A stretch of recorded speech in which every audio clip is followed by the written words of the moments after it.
this is even more expensive than to live around the City of Arts and Sciences, because families that have been rich for generations live here. They were the first ones that could leave the old town.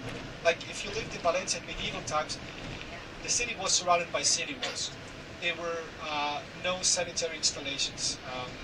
It was very difficult to live in an old city. So when the city walls were destroyed in the middle of the 19th century, the first people who could choose to leave were the wealthy merchants. This is the bourgeoisie neighborhood. This is the well-off neighborhood, right? And rich folks, like, I always thought it's the same, right? Wealthy and rich. Turns out they don't like each other, right? Like they call each other new rich and old rich and old money, and I don't know. I thought it's all the same. I would just enjoy the money, but yeah. So the new rich people, they live around the City of Arts and Sciences, and although the buildings here, they don't look like much, this is where the wealthy families live. But it's just tradition, right? They moved out the city walls. This was the first area that you could settle, where you could build buildings. So they stayed here for generations. And now the square meter here is as expensive as in the City of Arts and Sciences, but the apartments here are much larger. You know, people that live here will have 5, 6 bedrooms. Buildings here have an entrance for the people that live here and for the people that work in the house, like cooks and butlers and things like that. So it's all, yeah. Needless to say, I don't live here. I have to win the lottery. But it's a nice neighborhood to take a walk. So, and it's very close to the old town. So what we will do now, next street we will turn right, and you will see that this neighborhood, and the reason why they still all live here, it's not that big. The neighborhood is actually quite small. It was really only the wealthiest families that left the old town and moved over here. So from when we turn right, now, okay, when we turn right, until we turn left, the buildings around you, that's all there is, right? That's the entire neighborhood. And you will see it's just 300 meters, not much bigger than that. Okay, from here till the traffic light at the very end of the street, that's all there is, right? So it's a very small neighborhood, not an affluent one, and with people with money. Talking about traffic lights, this is no joke. I know a lot of people think I'm just joking, but Valencia is second to New York as the city with the most traffic lights per person living in the city. Only New York has more. Really? We have 1,700 intersections regulated by traffic lights, and we are only 800,000 people. There are more traffic lights here than in Madrid or Barcelona. Is there a lottery? You were talking about the lottery. Oh yeah. And there's a lottery. Yeah, we do play. Oh, Spanish people love to play lottery. Oh, Christmas would It's supposed to be. improve, like in Montreal, the Yeah. lottery they do for the fireworks.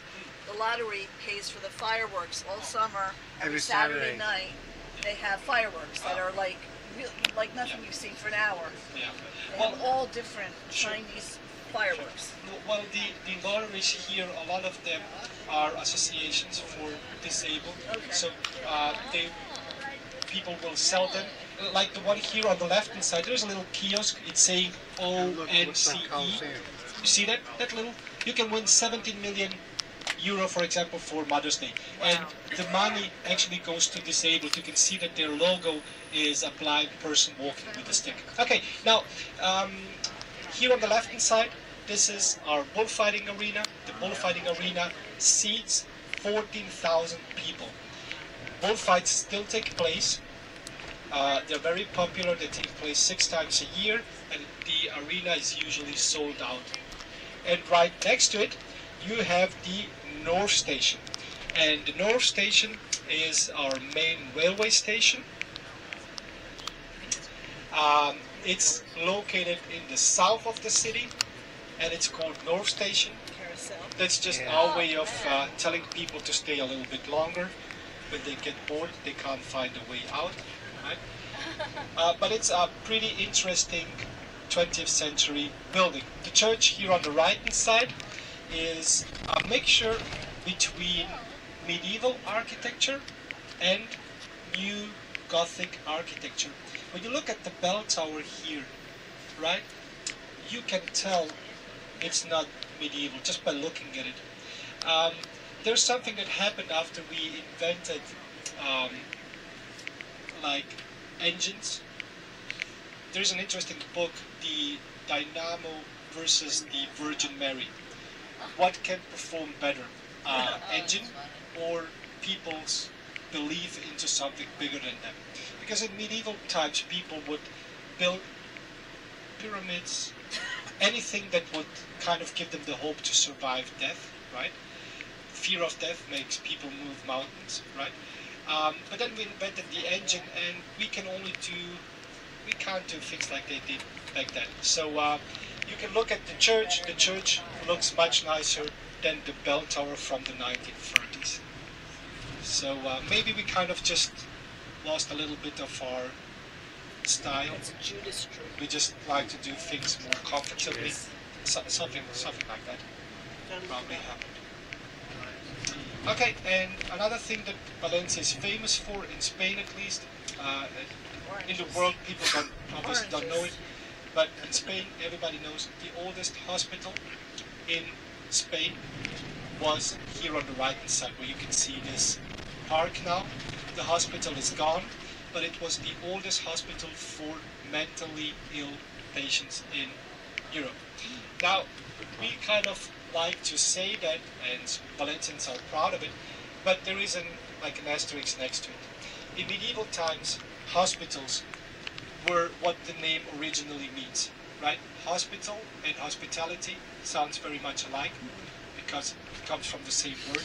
So this was a place where they would take care of everyday needs of people that had mental issues.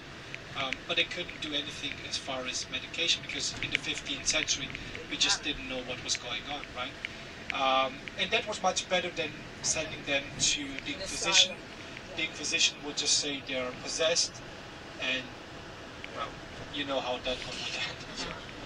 And in Valencia particularly, the last person that was executed by the Spanish Inquisition was a teacher from Valencia, here in Valencia. And you can guess the year, 1816, 200 years ago. So, people think about the Spanish Inquisition, they think about, dark medieval ages, 19th century. It's crazy, it's unfortunate.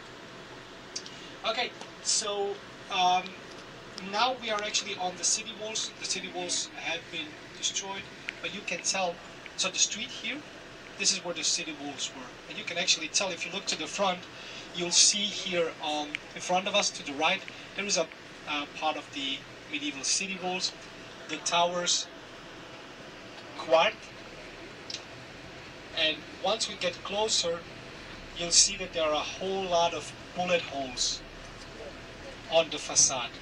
So we mentioned the Spanish Civil War a few times.